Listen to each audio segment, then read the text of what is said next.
तो हेलो बच्चों, कैसे हो आप सब। आपका एक बार फिर से स्वागत है मेरे यूट्यूब चैनल बायोनेक्टर्स एजुकेशन फाउंडेशन में। तो बच्चों, लास्ट की जितनी भी वीडियो अभी तक हुई है, लास्ट 3-4 क्लासेस में हमने जेनेटिक्स के बारे में मोस्ट ऑफ द चीज हम डिस्कस कर चुके हैं। तो आज हम डिस्कस करने वाले हैं अपने जो टॉपिक्स हैं, जिसका नाम है प्लियोट्रॉफी और पॉलीजेनिक इनहेरिटेंस और सेक्स डिटर्मिनेशन। तो चलिए स्टार्ट करते हैं बिना किसी देरी के, फटाफट और जल्दी से समझते हैं सारे टॉपिक्स को।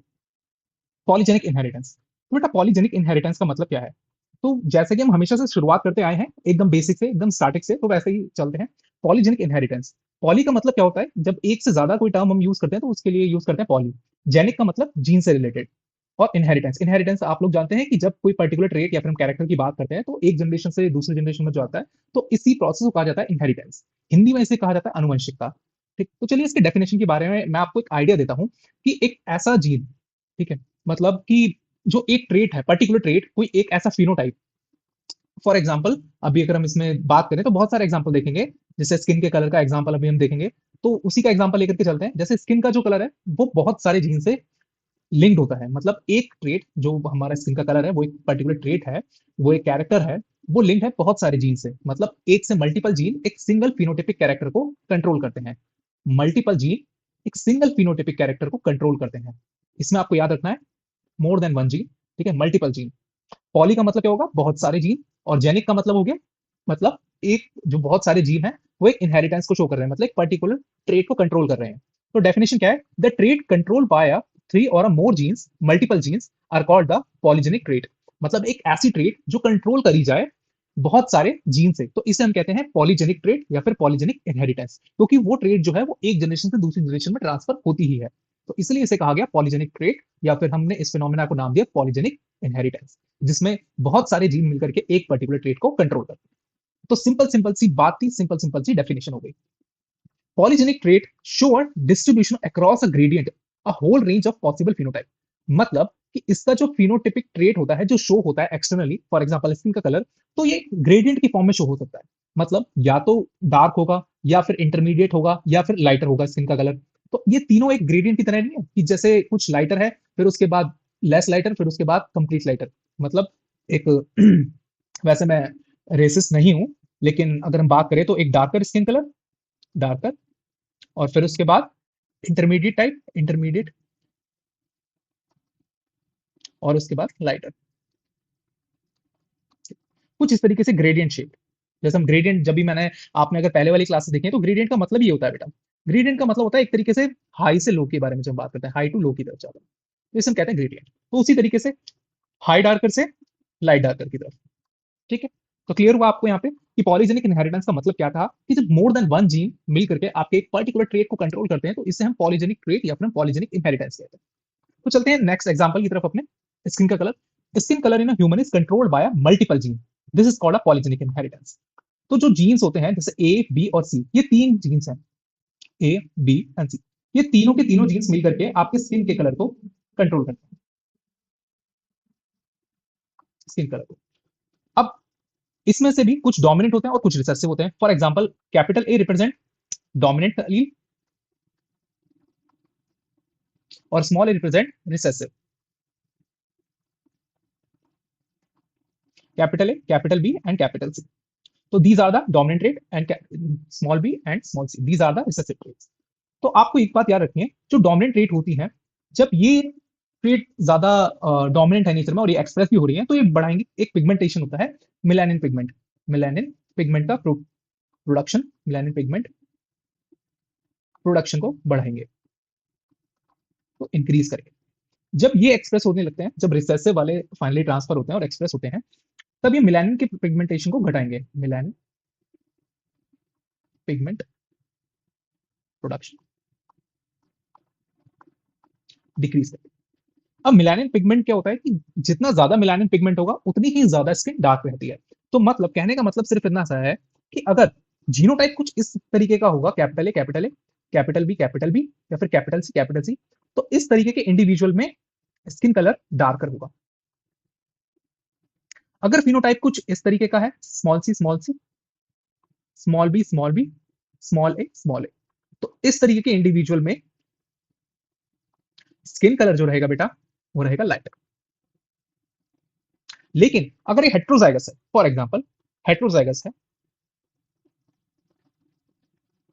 तो ऐसे इंडिविजुअल का जो बॉडी कलर रहेगा वो रहेगा intermediate type.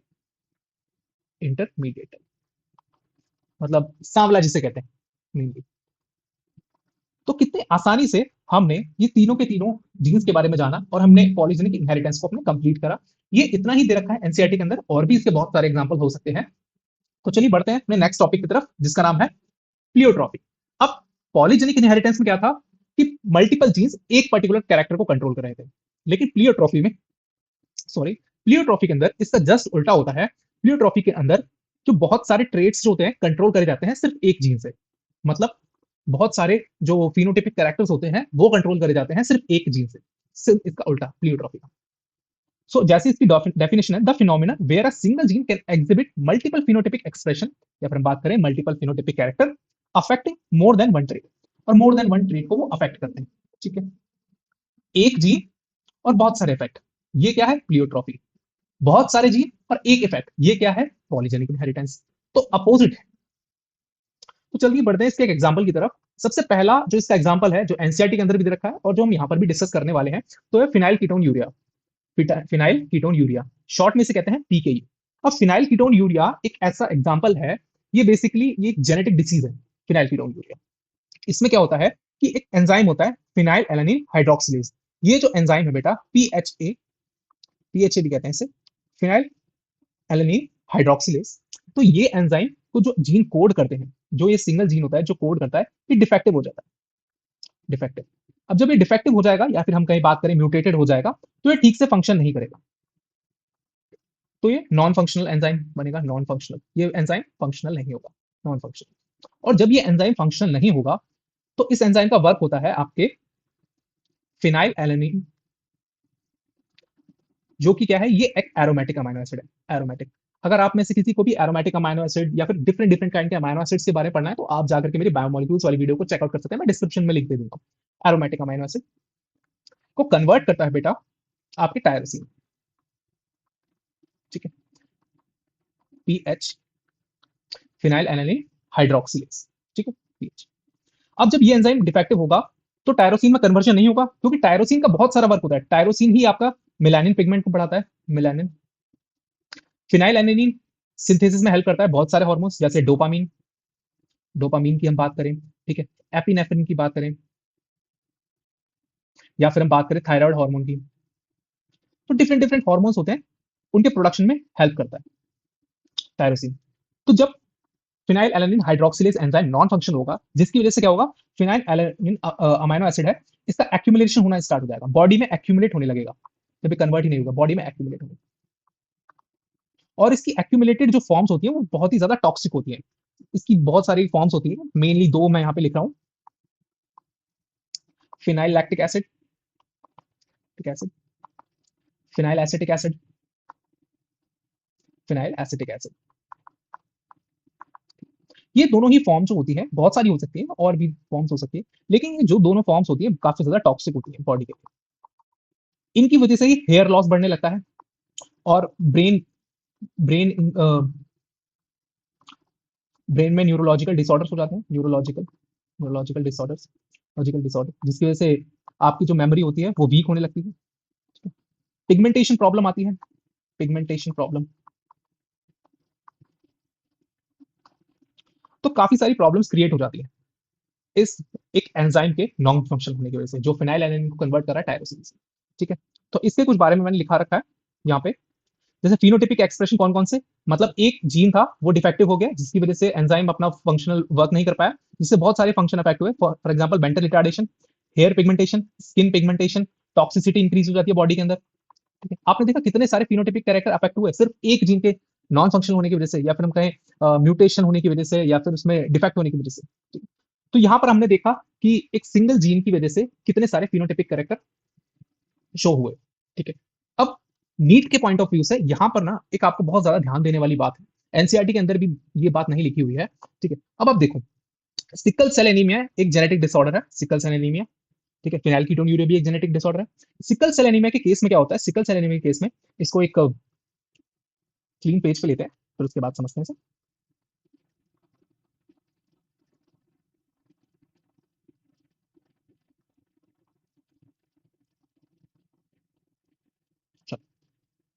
Sickle cell anaemia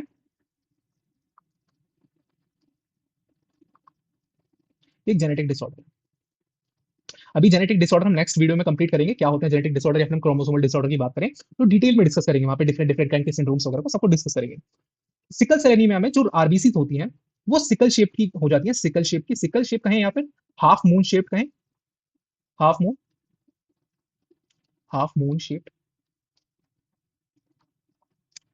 अब हाफ मून शेप होने की वजह से इनमें क्या होता है कि मलेरिया का जो प्रोटोजोआ होता है, मलेरिया का जो प्रोटोजोआ होता है, मलेरिया प्रोटोजोआ बहुत सारे होते हैं, 4 होते हैं मिनिमम, वैसे तो 5 होते हैं। मेनली जो फैल्सीपैरम होता है, फैल्सीपैरम जो मोस्ट लीथल होता है, ये प्रोटोजोआ ये अफेक्ट नहीं कर पाता आरबीसी को, क्योंकि फैल्सीपैरम जो है, जो प्लाज्मोडियम फैल्सीपैरम जो प्रोटोजोआ है जो मलेरिया को कॉज करता है, जो बहुत ही लीथल होता है, वो आरबीसी में ही जाकर के अपने नंबर को इंक्रीज करता है। और जब आरबीसी ही अफेक्टेड होंगी तो मलेरिया को वो पर्सन, वो इंडिविजुअल रेसिस्ट कर पाएगा। तो जिसकी वजह से जो पर्सन है मलेरिया को रेसिस्ट करता है, मलेरिया की रेसिस्ट करता है, रेसिस्ट। ये सिकल से पेशेंट, सिकल सेल एनीमिया का जो पेशेंट होता है ये मलेरिया को रेसिस्ट कर पाता है, ठीक है, क्योंकि उसकी आरबीसी सिकल शेप की हो चुकी है। और सिकल सेल एनीमिया याद रखना ये एक सिंगल न्यूक्लियोटाइड चेंज की वजह से होता है, single nucleotide change. Next class में हम डिस्कस करेंगे बहुत सारे डिसऑर्डर को, ठीक है। तो आपने 2 एग्जांपल पढ़े प्लियोट्रॉफी के अंदर, 2 एग्जांपल हमने डिस्कस करे प्लियोट्रॉफी के अंदर। सबसे पहला हमने डिस्कस करा था phenyl ketone urea, phenyl ketone urea या फिर पीकेयू जिसे कहते हैं। और दूसरा हमने पढ़ा एक sickle cell anaemia, sickle cell anaemia, ठीक है। तो बढ़ते हैं अपने नेक्स्ट टॉपिक की तरफ। हमने अभी डिस्कस करा पॉलीजेनिक इनहेरिटेंस सबसे पहले, जिसमें आपका क्या था कि मल्टीपल जीन सिंगल कैरेक्टर को कंट्रोल करते हैं। उसी का उल्टा क्या था प्लियोट्रॉफी, जिसमें बहुत सारे कैरेक्टर या फिर ट्रेट कंट्रोल करे जाते हैं सिर्फ एक जीन से। अब हम बात करते हैं sex determination. So sex determination क्या होता है? सेक्स डिटर्मिनेशन का मतलब है कि एक तरीके से जो जो बेबी होता है, जो स्टमक, जो फीमेल फीमेल जो फीटस कैरी करती है, उनके जन्म से पहले ही हम सेक्स डिटरमाइन कर सके, ठीक है। सेक्स डिटर्मिनेशन के बहुत सारे मेथड्स होते हैं, तो चलिए पढ़ते हैं इसके बारे में। सबसे पहले हम बात करते हैं सेक्स क्रोमोसोम की। अब हर किसी को पता है कि एक अगर हम डिप्लॉइड सेल की बात करेंगे, डिप्लॉइड सेल की, डिप्लॉइड सेल के अंदर क्या होगा, 2n नंबर ऑफ क्रोमोसोम होंगे। 2n नंबर ऑफ क्रोमोसोम का कहने का मतलब क्या है कि 23 पेयर्स में होंगे, 23 पेयर्स में। इसमें से भी जो 22 पेयर्स के होते हैं उनको हम कहते हैं ऑटोसोम, और जो लास्ट पेयर होता है, लास्ट पेयर जो 1 पेयर होता है उसको हम कहते हैं सेक्स क्रोमोसोम, सेक्स क्रोमोसोम। और यही सेक्स क्रोमोसोम अगर हम मेल की बात करें तो ये होंगे XY, और अगर हम फीमेल की बात करें, ह्यूमन के केस में बात बता रहा हूं, फीमेल की, तो होंगे XX, ठीक है। तो इस तरीके से कुछ होते हैं सेक्स क्रोमोसोम।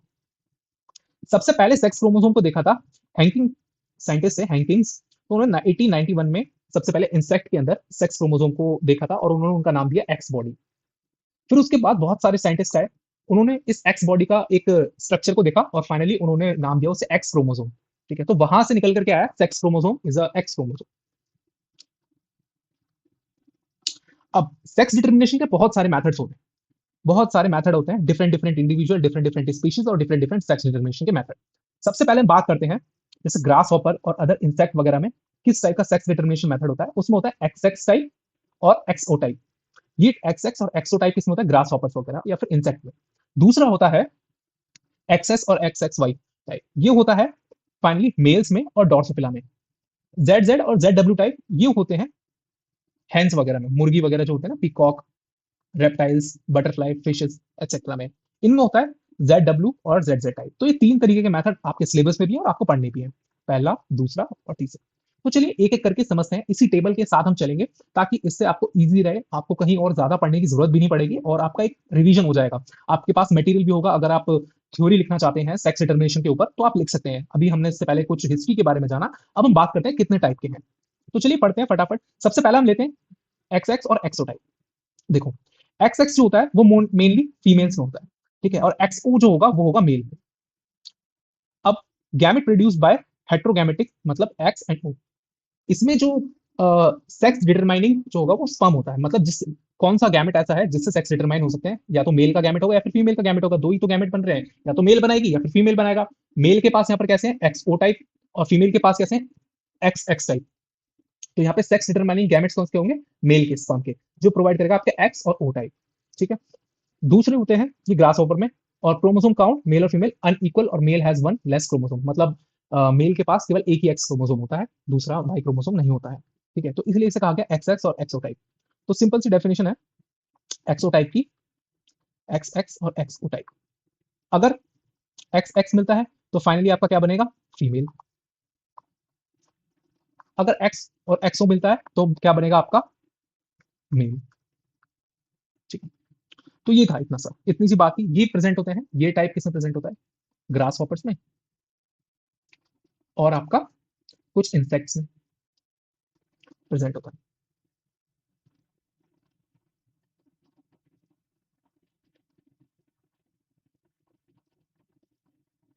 अब दूसरे में बात करते हैं एक्स एक्स और एक्स वाई टाइप।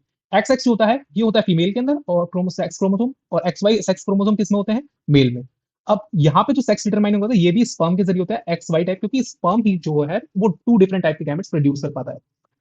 तो उसी तरीके से ये ह्यूमंस और ड्रोसोफिला में होता है, और ये एक तरीके का इक्वल होता है,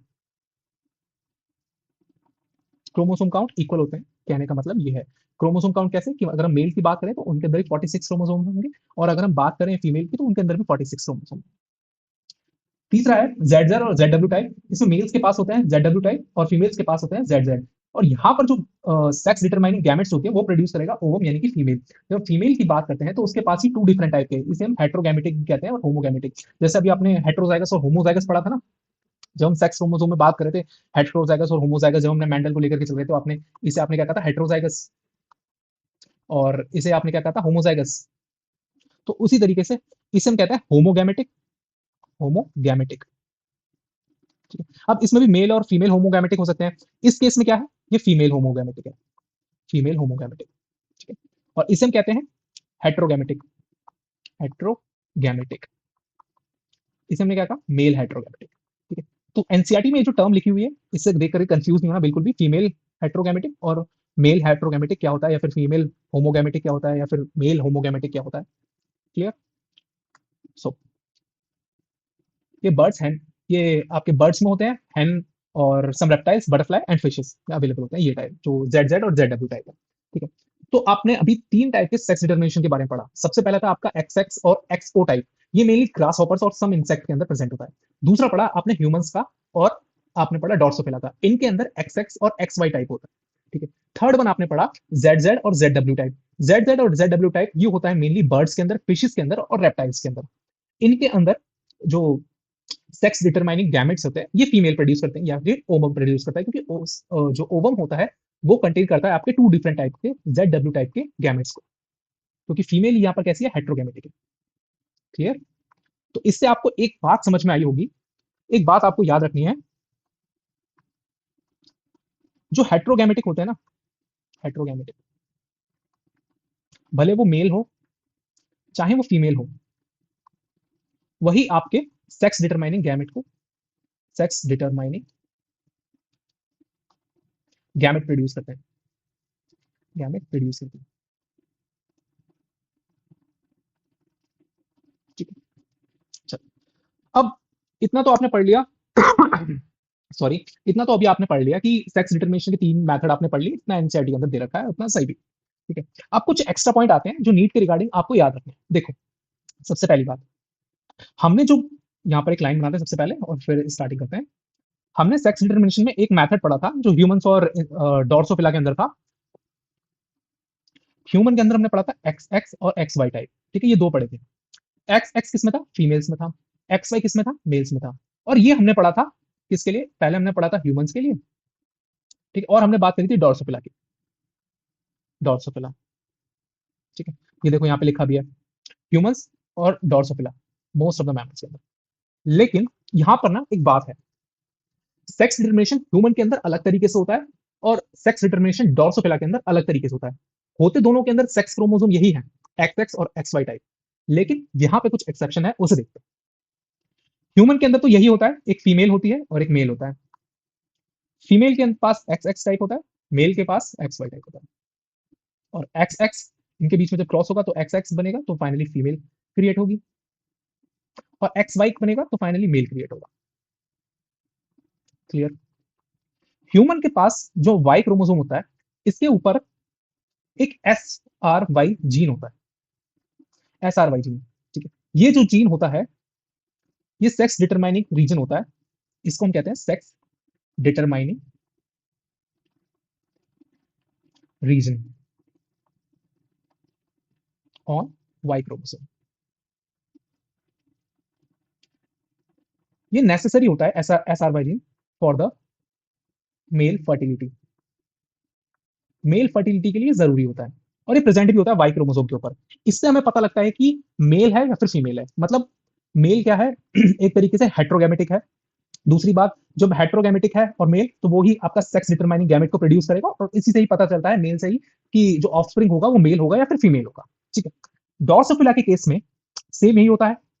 एक्स एक्स और एक्स वाई टाइप, इनके बीच में क्रॉस कराएंगे, एक्स एक्स होगा तो आपका फीमेल होगा, और एक्स वाई टाइप होगा तो आपका मेल होगा, या फिर कुछ भी सुपर मेल हो सकता है, फीमेल हो सकता है, सुपर फीमेल हो सकता है, एनीथिंग एल्स। क्यों, ऐसा क्यों है, समझो। देखो, डोर्सोफिला के ऊपर जो वाई क्रोमोसोम होता है ना, इसके पास एस आर वाई जीन नहीं होता, एस आर वाई जीन नहीं होता। ठीक है, नो, नॉट परसेंट, ऐसा नहीं। जो मेल फर्टिलिटी के लिए रिस्पॉन्सिबल होता है, मेल फर्टिलिटी के लिए, मेल फर्टिलिटी के लिए रिस्पॉन्सिबल। ठीक है, ये एस आर वाई जीन नहीं होता। तो इसका सेक्स डिटर्मिनेशन डिपेंड करता है रेशियो पे। ठीक है, ध्यान से समझते रहना। सो इसका जो सेक्स डिटर्मिनेशन है, ये बात को नोट डाउन कर लेना। Sex determination depend upon the ratio of sex chromosome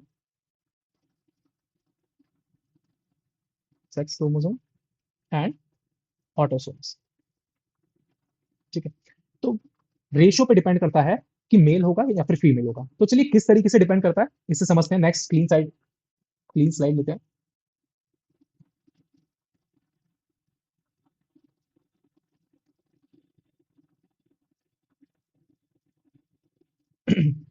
देखो, रेशियो कैसे निकालते हैं हम। रेशियो, अगर फीमेल का रेशियो हमें निकालना है, ठीक है, अगर फीमेल गैमेट बनेगा तो क्या रेशियो निकलेगा। तो सबसे पहले हम रखते हैं number of x chromosome, number of sex chromosome, x chromosome लिख लें या फिर हम सेक्स क्रोमोसोम लिख लें, क्रोमोसोम। ठीक है, एंड नंबर ऑफ ऑटोसोम्स। ठीक है, देखो, सेक्स एक्स क्रोमोसोम कितने हैं, यहाँ पे दो हैं, दो एक्स क्रोमोसोम है। और ऑटोसोम कितने हैं, यहाँ पर भी दो पेयर होते हैं। ठीक है, सेट कितने हैं, नंबर ऑफ ऑटोसोम्स कितने हैं आपके, कितने होंगे नंबर ऑफ ऑटोसोम्स, दो ही तो होंगे। मतलब पेयर में अगर हम बात करें ऑटोसोम के पेयर की, तो दो ही तो ऑटोसोम्स होंगे। देखो समझो यहाँ, देखो 46 है, 46 के अंदर 23 23, इसमें से 22 किसके, 22 ये ऑटोसोम्स हो गए, ये भी ऑटोसोम्स हो गए, और एक इसका और एक इसका, क्योंकि इनसे मिलाकर के 30 रहते हैं, ये एक्स क्रोमोसोम और ये फाइनली एक्स क्रोमोसोम। ठीक है, तो इसी से कहा गया कि दो आपके ऑटोसोम हो गए और दो आपके एक्स क्रोमोसोम हो गए। तो इनका रेशियो कितना निकलेगा, 1। ठीक है, अगर यहाँ पर अगर मेल रखते हैं, मेल, ठीक, तो मेल रखते हैं तो नंबर ऑफ एक्स क्रोमोसोम कितना हो जाएगा, 1 एक्स क्रोमोसोम, और ऑटोसोम कितने हो जाएंगे भाई, दो, दो ऑटोसोम हो जाएंगे। तो यहाँ पर जो रेशियो निकलेगा वो निकलेगा 0.5। तो इस तरीके से डिपेंड करता है कि आपका जो मेल होगा, अगर उसका रेशियो एक्स क्रोमोसोम का अगर 0.5 आता है तो मेल होगा, और अगर फीमेल है तो उसका एक्स रेशियो आएगा, या फिर हम बात करें सेक्स रेशियो आएगा 1। तो मेल डॉर्सोफिला और ह्यूमंस में किस तरीके से चीजें फॉर्म होती हैं, अभी आपने देखा कि डॉर्सोफिला में सेक्स रेशियो पर डिपेंड करता है, ये बात आपको ध्यान रखनी है बिल्कुल। और ह्यूमंस के केस में तो सेम रहता ही है कि एक्स एक्स और एक्स वाई मेल के अंदर हो गए, क्योंकि वाई क्रोमोसोम के ऊपर एस आर वाई जीन होता है, जो कि मेल फर्टिलिटी के लिए रिस्पॉन्सिबल होता है। यही केस अगर हम मेल डॉर्सोफिला की बात करें, तो वहां पे S R Y gene Y chromosome के ऊपर प्रेजेंट नहीं रहेगा, और जिसकी वजह से वो इनफर्टिलिटी होगा या फिर अनफर्टाइल होगा। ठीक है, ये हमने बात करी, ये हमने तीन मैथड्स पढ़े। हमने एक्स एक्स और एक्स वाई टाइप पढ़ा, एक्स एक्स और एक्सओ टाइप पढ़ा, जेड डब्ल्यू और जेड टाइप पढ़ा, जेड डब्ल्यू और जेड जेड टाइप पढ़ा। नेक्स्ट हम बात करते हैं कुछ इंपॉर्टेंट फैक्ट्स के बारे में, यही हमने लिखा है यहाँ पे। डॉर्सोफिला के बारे में हमने पढ़ लिया, ह्यूमंस के बारे में हमने पढ़ लिया। अब एक और मेथड है जो होता है हनी बी के अंदर। हनी बी जो होती है, जो आपकी शहद बनाती है, ठीक है, जो मधुमक्खी का छत्ता होता है, जो जिसे हम बी नेस्ट कहते हैं, बी नेस्ट। ठीक है, उसके अंदर तीन तरीके की मधुमक्खियां होती है। एक होती है ड्रोन, कुछ इस तरीके से, ये होता है आपका मेल। एक होती है वर्कर बी, वर्कर बी ये कुछ इस तरीके की होती है वर्कर बीज, और एक होती है आपकी queen bee, queen bee. Worker bees ये होती है फीमेल, ये भी फीमेल होती है, और ये भी फीमेल होती है। वर्कर बीज और क्वीन बीज में ये अंतर होता है कि बेटा क्वीन बीज जो होती है ये फर्टाइल होती है, फर्टाइल, और वर्कर बीज होती है ये होती है नॉन फर्टाइल। ठीक है, तो ये कुछ तीन तरीके की हायरार्की प्रेजेंट होती है। हम बात करें एक बी नेस्ट के अंदर, मधुमक्खी के छत्ते के अंदर, एक होती है क्वीन बी जो कि फीमेल होती है और वो फर्टाइल होती है, एक होती है वर्कर बीज जो मधुमक्खी के छत्ते के मेंटेनेंस करती है, शहद लेकर के आती है, नेक्टर जाकर के लेकर के आती है।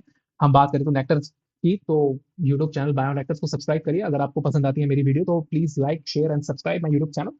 तो चलो वापस टॉपिक की तरफ आते हैं। तो नॉन फर्टाइल, ये नॉन फर्टाइल होते हैं, और एक होता है ड्रोन जिसे हम मेल कहते हैं। अब बीज के अंदर जो सेक्स डिटर्मिनेशन का सिस्टम होता है वो होता है हैप्लोडिप्लॉइडी सेक्स डिटर्मिनेशन। ठीक है, हैप्लोडिप्लॉइड, हैप्लोडिप्लॉइडी का मतलब क्या है, यहाँ पे हैप्लॉइड भी होगा और डिप्लॉइड भी होगा, दो तरीके से प्रेजेंट होगा। देखो, एक होता है फीमेल जिसे हम क्वीन कहते हैं जो कि फर्टाइल होती है, एक होता है मेल जिसे हम ड्रोन कहते हैं। क्वीन जो होती है वो 32 क्रोमोसोम कैरी करती है, ड्रोन जो होता है वो हैप्लॉइड होता है, इसलिए वो 16 नंबर ऑफ क्रोमोसोम कैरी करता है। डिप्लॉइड जो होगा 32, उनके अंदर मियोसिस होगा और वो अपने एग्स प्रोड्यूस करेगा 16 और 16 करके, क्योंकि ये रिडक्शनल डिवीजन है। माइटोसिस में स्पर्म जनरेट होगा और फाइनली एक स्पर्म बनेगा। जब मेल और फीमेल एग मिलते हैं और स्पर्म मिलेगा तो फाइनली फर्टिलाइजेशन होगा और आपका डिप्लॉइड फीमेल बनेगी जो कि आपकी फर्टाइल होगी। यही होगी फर्टाइल फीमेल जिसे हमने कहा, और क्वीन। क्लियर। और N16 जो ये होते हैं फाइनली, ये पार्थिनोजेनेसिस से डेवलप होते हैं। ठीक है, पार्थिनोजेनेसिस एक ऐसा प्रोसेस होता है बेटा जिसके अंदर without fertilisation, without fertilisation gamete से इंडिविजुअल बन जाते हैं, गैमेट गैमेट से इंडिविजुअल डेवलप होता है, इंडिविजुअल डेवलप। ठीक है, और ये बनाता है आपका हैप्लॉइड मेल जो कि आपका ड्रोन होता है। वर्कर बीज भी होती हैं, लेकिन वर्कर बीज बेटा वो होती हैं जो इनफर्टाइल रह जाती हैं। ठीक है, जिनके पास फर्टिलिटी नहीं होती। तो चलिए, ये था आज के टॉपिक के बारे में। हमने सबसे पहले पॉलीजेनिक इनहेरिटेंस पढ़ा, फिर हमने पढ़ा प्लियोट्रॉपी, और फिर उसके बाद हमने डिफरेंट डिफरेंट काइंड के सेक्स डिटर्मिनेशन मेथड्स के बारे में पढ़ा, जिसमें हमने हैप्लोडिप्लॉइडी पढ़ा सबसे लास्ट में। फिर उससे पहले हमने पढ़ा था आपका डॉर्सोफिला। और ह्यूमन के केस में, डॉर्सोफिला के केस में आपको याद रखना है कि जो सेक्स डिटर्मिनेशन होता है ये रेशियो पे डिपेंड करता है, कि आपका रेशियो हमने कैसे निकाला था कि नंबर ऑफ एक्स क्रोमोसोम या फिर sex chromosome divide by number of autosomes, number of set of autosomes, कि कितने सेट होंगे, आपके दो सेट होंगे ऑटोसोम्स के। तो क्लियर है आपको, इस तरीके से आपको याद रखना है। तो मिलते हैं नेक्स्ट वीडियो में, बने रहिए मेरे यूट्यूब चैनल के साथ और लाइक करिए, शेयर करिए मेरी वीडियो को, और सब्सक्राइब करिए बायो नेक्टर्स को। मिलते हैं।